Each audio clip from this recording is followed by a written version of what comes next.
ಅದನ್ನೇ ಸ್ವಲ್ಪ ಇನ್ನು ಡೀಟೇಲಾಗಿ ಹೇಳಕ್ಕೆ ಬಂದೆ. ಇವಾಗ ನನಗೆ ನಮ್ಮಮ್ಮ ಬೈದರು, ನಮ್ಮಪ್ಪ ಹೊಡೆದ್ರು, ನನಗೆ ಹೊಡೆದ್ರು. ನನಗೆ ಯಾರೂ ಫ್ರೆಂಡ್ಸ್ ಇಲ್ಲ, ನಾನು ಒಬ್ಬಳೇ. ಈ ದೇಹದಲ್ಲೇ ನಾನು ಅನ್ನೋನಿಲ್ಲ ಅಂದಮೇಲೆ ಅದು ಹೆಂಗೆ ನೀವು ನನಗೆ ಬೈದರು, ನನಗೆ ಹೊಡೆದ್ರು ಅಂತ ಹೇಗೆ ಹೇಳ್ತೀರಾ?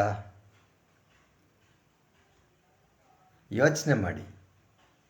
ದೇಹದಲ್ಲಿ ನೀವಿಲ್ಲ, ನಾನು ಅನ್ನೋನು ದೇಹದಲ್ಲಿಲ್ಲ. ಮತ್ತು ಯಾರಿಗೆ ಬೈಯೋಕ್ಕಾಗತ್ತೆ, ಯಾರಿಗೆ ಹೊಡಿಯೋಕ್ಕಾಗತ್ತೆ? ಈ ಥರ ಯೋಚನೆ ಮಾಡೋಕ್ಕೆ ಯೋಗ ಧ್ಯಾನ ಎಲ್ಲ ಮಾಡಬೇಕು. ಆವಾಗ ನಾನು ಅನ್ನೋನ ಹುಡುಕ್ತಾ ನಿಮ್ಮ ಒಂದು ಹುಡುಕಾಟ ಶುರು ಆಗುತ್ತೆ. ಅದು ಮುಗಿಯೋಕ್ಕೆ ತುಂಬ ಟೈಮ್ ಆಗುತ್ತೆ. ಬಟ್ಟು ಹುಡುಕಾಟದಲ್ಲಿ ಈಗ ಹಿಂದಿನ ವಿಡಿಯೋದಲ್ಲಿ ಹೇಳಿದೆ ನೋಡಿ, ನಾನು ಅನ್ನೋನು ದೇಹದಲ್ಲಿ ಇಲ್ಲ. ಎಲ್ಲ ಬೇರೆ ಯೋಗ ಗುರುಗಳು ಇದನ್ನೇ ಹೇಳೋದು. ನಾನು ನಂದು ಏನೋ ಸೃಷ್ಟಿ ಮಾಡ್ಕೊಂಡು ಹೇಳ್ತಾ ಇಲ್ಲ.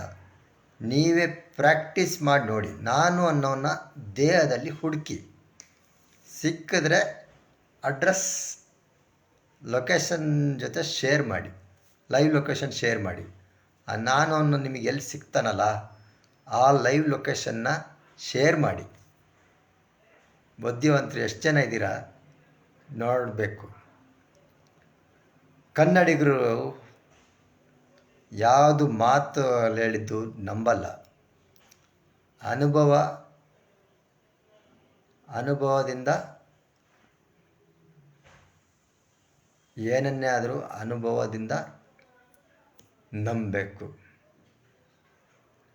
ಕಂಡಿದ್ದು ಸುಳ್ಳಾಗ್ಬೋದು, ಕೇಳಿದ್ದು ಸುಳ್ಳಾಗ್ಬೋದು. ನಿಧಾನಕ್ಕೆ ಅದೇ ಇದೆಯಲ್ಲ, ಮುಂಗುಸಿ ಕತೆ, ಹಾವು ಮುಂಗುಸಿದ ಕತೆ ಇದೆಯಲ್ಲ, ನೆನ್ಪು ಮಾಡ್ಕೊಳ್ಳಿ. ಆ ಥರ ಪ್ರತ್ಯಕ್ಷ ಕಂಡ್ರು ಪ್ರಮಾಣಿಸಿ ನೋಡಬೇಕು. ಕರೆಕ್ಟ್ ಅಲ್ವಾ? ಎಲ್ಲರಿಗೂ ಒಳ್ಳೆಯದಾಗಲಿ. ಶುಭೋದಯ.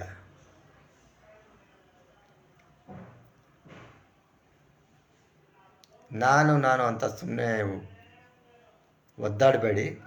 ನಾನು ಅನ್ನೋನು ದೇಹದಲ್ಲಿ ಇಲ್ಲ.